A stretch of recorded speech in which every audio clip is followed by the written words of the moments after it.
ಅಸಮಾಧಾನ ಅನ್ನುವಂಥದ್ದು ಒಳೊಳಗೇ ಇದೆ. ಕೆಲವರು ಮಾತ್ರ ಮಾತಾಡ್ತಾರೆ, ಕೆಲವರು ಮಾತ್ರ ಬಾಯಿ ಮುಚ್ಕೊಂಡಿದ್ದಾರೆ ಅಂತ ಒಂದು ಸ್ಥಿತಿ ಇದೆಯಾ? ಯಾಕಂದರೆ ಒಬ್ಬರಾದ ಮೇಲೆ ಒಬ್ಬರು ಮಾತಾಡ್ತಿರುವಂಥ ರೀತಿ ರಾಜು ಕಾಗೆ ಮಾತಾಡಿದ್ದಾರೆ. ಅವ್ರು ಹೇಳ್ತಾರೆ, ಏನಿಲ್ಲಿ ಯಾರ ಫೋನನ್ನು ಎತ್ತಲ್ಲ, ಯಾರಿಗೂ ರೆಸ್ಪೆಕ್ಟ್ ಕೊಡಲ್ಲ, ಒಬ್ಬ ಶಾಸಕನಿಗೆ ರೆಸ್ಪೆಕ್ಟ್ ಇಲ್ಲ ಅಂತಂತಂದರೆ ಏನರ್ಥ? ಸೊ ಇದೆಲ್ಲವನ್ನೂ ಕೂಡ ನಾನು ಪಕ್ಷದ ಹಿರಿಯ ನಾಯಕರ ಜೊತೆ ಮಾತಾಡ್ತೀನಿ ಅಂತ ಹೇಳಿದ್ದಾರೆ ರಾಜು ಕಾಗೆ. ಈಗ ಎಲ್ಲರ ಅಸಮಾಧಾನದ ಜೊತೆಗೆ ರಾಜು ಕಾಗೆ ನೋಡಿ, ಬೇರೆ ಬೇರೆ ಯಾರಾದರೂ ಪಕ್ಷ ಬಿಟ್ಟು ಬರ್ತಾರೆ ಅಂತಂದರೆ ನಾನು ಅದರ ಉಸ್ತುವಾರಿ ವಹಿಸ್ತೀನಿ ಅವ್ರನ್ನ ಕರ್ಕೊಂಬರೋಕ್ಕೆ ಅನ್ನುವಂಥ ರಾಜು ಕಾಗೆನೇ ನೇರವಾಗಿ ಅಸಮಾಧಾನ ವ್ಯಕ್ತಪಡಿಸಿದ್ದಾರೆ. ಆಡಳಿತ ಚುಕ್ಕಾಣಿ ಸರಿಯಾಗಿ ಆಗಬೇಕು. ಎಲ್ಲ ಕೆಲಸಗಳು ಎಮ್ ಎಲ್ ಎದು ಅಷ್ಟೇ, ಸಾರ್ವಜನಿಕರದ್ದು ಜನಸಾಮಾನ್ಯದು ಕೆಲಸ ಇಮಿಡಿಯೇಟ್ ಆಗಬೇಕು.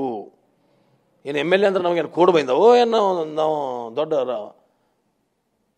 ಎಲ್ಲರದು ಜನಸಾಮಾನ್ಯರ ಪಾಪ ಯಾವ ಆಫೀಸ್ಗೆ ಹೋಗಿ ಒಂದು ಅರ್ಜಿ ಕೊಟ್ಟರೆ ಒಂದು ಕೆಲಸ ಇಮಿಡಿಯೇಟ್ ಆಗಬೇಕು.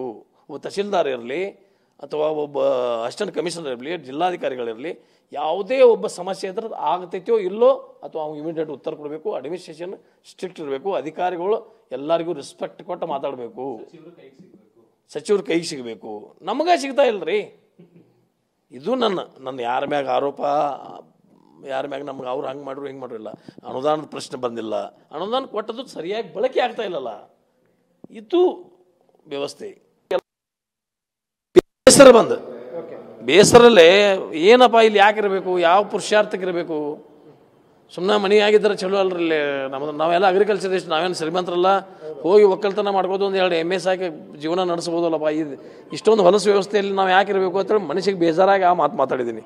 ಆದರೆ ನನ್ನ ಮತಕ್ಷೇತ್ರದ ಜನ ಮತ್ತೆ ಹೇಳಿದರೆ, ನೀವು ಯಾಕೆ ರಾಜೀನಾಮೆ ಕೊಡ್ತೀರಿ, ನಾವಿದ್ದೀವಿ, ನಾವು ಹೋರಾಟ ಬರ್ತೀವಿ, ಒಂದು 10,000 ಜನ ಬೆಂಗಳೂರಿಗೆ ಬಂದು ಕುಣ್ತೀವಿ. ಅದೇ ಸರ್. ಇನ್ನೊಂದು ಅಸಮಾಧಾನ ಇದ್ರಿಂದ ಬಂದು ನೇರವಾಗಿ CM ಅವ್ರನ್ನ ಭೇಟಿ ಮಾಡಬೇಕು, ಬಹಿರಂಗವಾಗಿ ಹೇಳ್ಬಾರ್ದು. ಈ ರೀತಿ ಎಲ್ಲ ಸರ್ಕಾರ ಮುಜುಗರ ಆಗುತ್ತೆ. 10 ಸಲ ಹೇಳಿದ್ದೇನೆ. ಬಸವೇಶ್ವರ ಯಾತ್ನೀರ ಅವರಿಗೆ ನಮಗೆ ಫಂಡ್ ಬೇಕಾಯ್ತು, ಒಂದು 200 ಕೋಟಿ ಕೊಟ್ಟಿರ್ತೇಳಿ. ಮುಖ್ಯಮಂತ್ರಿ ಮತ್ತು ಉಪಮುಖ್ಯಮಂತ್ರಿಗಳು ಒಂದು 100 ಸಲ ಹೇಳಿದ್ದೀನಿ. ಅವ್ನು ಬಿಲ್ ಐತೆ ಒಂದು 100 ಕೋಟಿ ಯಾಕೆ ಕೆಲಸ ಮಾಡ್ತಿರ್ತಾರೆ. ನಾವು ಕಾಂಟ್ರಾಕ್ಟರ್ಗೆ ಹೋದ್ರೆ ರೇಗಿಸದ ನನಗೆ ದುಡ್ಡು ಕೊಟ್ಟಿಲ್ಲ, ನಾ ಹೆಂಗೆ ಮಾಡ್ರಿ ಅಂತ ಕೇಳ್ತಾನೆ. ನಾವು ಬಸವೇಶ್ವರ ಯಾತ್ನೀರ ಅವ್ರ ಬಗ್ಗೆ ಹೇಳಿದ್ದೀನಿ, ಅಡ್ಮಿನಿಸ್ಟ್ರೇಷನ್ ಬಗ್ಗೆ ಹೇಳಿದ್ದೀನಿ. ಸರ್ ಹಿಂಗಾಗ್ತೈತಿ ಅಂತ ಹೇಳಿದ್ದೀನಿ. ಈ ಮಂತ್ರಿಗಳು ನಮಗೆ ಇನ್ನು BR ಪಾಟೀಲರು ಸ್ಟೇಟ್ಮೆಂಟ್ ಕೊಟ್ಟಿದ್ದಾರೆ. ನಮ್ಮದು ಸಿದ್ದರಾಮಯ್ಯನವರು ಗಂಡ ಹೆಂಡತಿ ಜಗಳ, ಹೀಗಾಗಿ ಸಿದ್ದರಾಮಯ್ಯನವರು ನಾನು ಭೇಟಿ ಮಾಡ್ತೀನಿ, ಎಲ್ಲ ವಿವರಗಳನ್ನು ಕೊಡ್ತೀನಿ ಅಂತ ಕೂಡ ಹೇಳಿದ್ದಾರೆ. ನಿಜ, ಈಗ BR ಪಾಟೀಲರು ಭಾಳ ಹಿರಿಯರು, ಇದ್ದಿದ್ದನ್ನು ಇದ್ದಂಗೆ ಹೇಳುವಂಥವ್ರು, ಎಲ್ಲ ಒಪ್ಕೋತೀವಿ. ಆದರೆ ಈ ರೀತಿಯ ಸ್ಟೇಟ್ಮೆಂಟ್ಗಳು ಯಾವ ಸಂದೇಶ ಅನಿಸುತ್ತೆ? Very important. ನಿಮ್ಮದು ಗಂಡ ಹೆಂಡತಿ ಜಗಳನ್ನೇ ಆಗಿರ್ಬೋದು, ಪಕ್ಷ ಬಡವಾಗ್ತಾ ಇದೆಯಲ್ಲ, ಸರ್ಕಾರ ಕೆಟ್ಟ ಹೆಸರು ಬರ್ತಾ ಇದೆಯಲ್ಲ. ಬನ್ನಿ BR ಪಾಟೀಲರು ಏನು ಹೇಳ್ತಾರೆ ನೋಡೋಣ.